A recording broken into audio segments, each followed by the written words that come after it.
Easy modes get a really hard rap, and some people think that people who use them are weak and they should get good and put their knackers in a blender like a real man and finish the Dark Souls series and stop playing Candy Crush. Don't get me wrong, I love the Soulsborne series, and I absolutely agree that reducing the difficulty on those games would both affect the game systems and the oppressive atmosphere those games convey.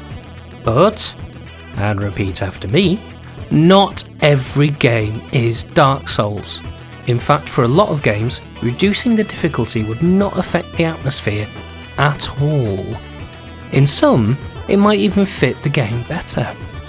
I'd go so far as to say that for most games, easy modes are okay. Now hang back with your pitchforks. I'm not saying go to easy mode as your first option, unless you have physical reasons or are just really bad at games. I'm always of the opinion you should start on medium and then find your level from there. But some games don't deserve the harder difficulty. You see, what difficulty does is it forces you to engage more deeply with a game's systems to succeed. And that's great if those systems are really good and well designed. But what if they're bollocks?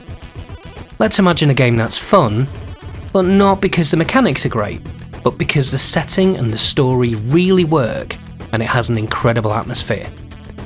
You want to know what happens, you want to experience that world, but either the fighting is ridiculously bad or you just don't have the patience to learn the 500 button presses it takes to pull off a move worth using. Then, ladies and gentlemen, let me introduce you to easy mode. You can play through and find out what happens and not have to deal with the garbage systems. You can actually end up enjoying the game rather than just throwing it in the bin. Because some game systems don't deserve you. You lovely person you. You're worth more than that. But there's another reason easy modes can work. There's a lot of games out there that paint you as the special one or the toughest person in the universe. And nothing really breaks the immersion of that idea quite like it taking 10 punches for you to knock out a mouse. If you're meant to be a godlike character or an impossibly good fighter, then you should, well, be that. Everyone except the most extreme example of an enemy should be squashed flat by you. And if you're getting mashed by level 1 Bob, who sells ice cream for a living, it's going to be pretty difficult for you to buy that you're in any way the special one. And let's be honest, some people just enjoy winning. And if that's what they want to do, then fine. There's no point taking that from them.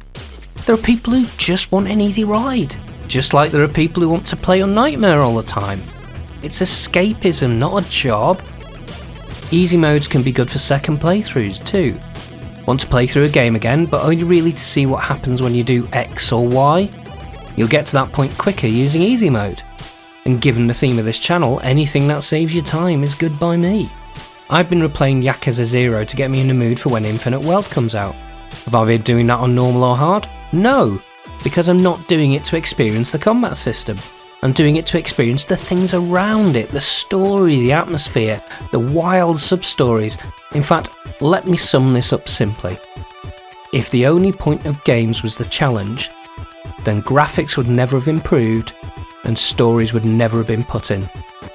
The challenge and the game systems are only a part of the experience now, and it's right for people to choose their own priorities when it comes to that.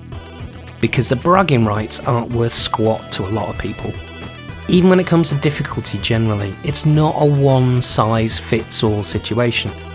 Going back to the Souls games, some people literally play nothing but those games, and for them, dominating is so simple. They challenge themselves to play it without any armour or without levelling up. It's safe to say someone who's played nothing but Candy Crush Saga for the past couple of years isn't going to have as easy a time with it when it's their go. And some people can't get good at games. Maybe they have physical issues or reaction time problems. Then there's the people who don't have the time to get good. They only have a couple of hours a week they can fit in for gaming, and it takes more practice than that.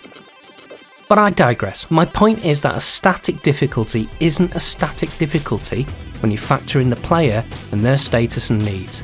Individual skill can make that difficulty stupidly easy or utterly punishing. So all the balancing they do is for a non-existent ideal player that may or may not fit you. So summing up so far, The case for easy modes looks like this. Number 1. Ability issues, physical or otherwise. Number 2. Difficulty isn't one fit even without ability issues. 3. Reduced time to play means not much chance to practice. Number 4. People sometimes just want a power fantasy. Number 5. Sometimes dominating with little effort fits the narrative better. Now I'm going to expand on number 4 a bit.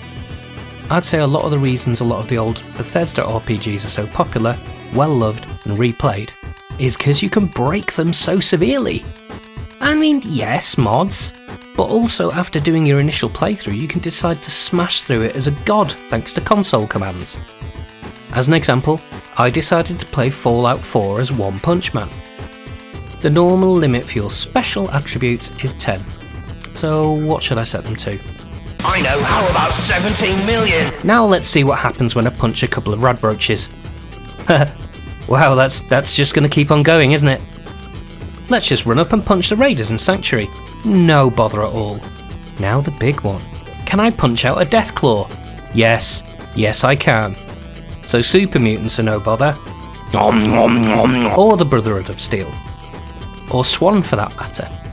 And it makes dealing with multiple enemies hilarious. It turns into a different game with a different premise. You're a god. Do what you like. Really, more games should allow you to utterly break them like this. If you know of any others, please put them in the comments. In short, playing games on easy mode, or even utterly broken, is just a different way of playing. And a good way to get more out of a game you've already finished. If that offends your sensibilities, I'm afraid that's a you problem. Thanks for watching. I'd really like it if you subscribed or decided to watch some more of my stuff. But your time is precious and I understand if you don't. Goodbye.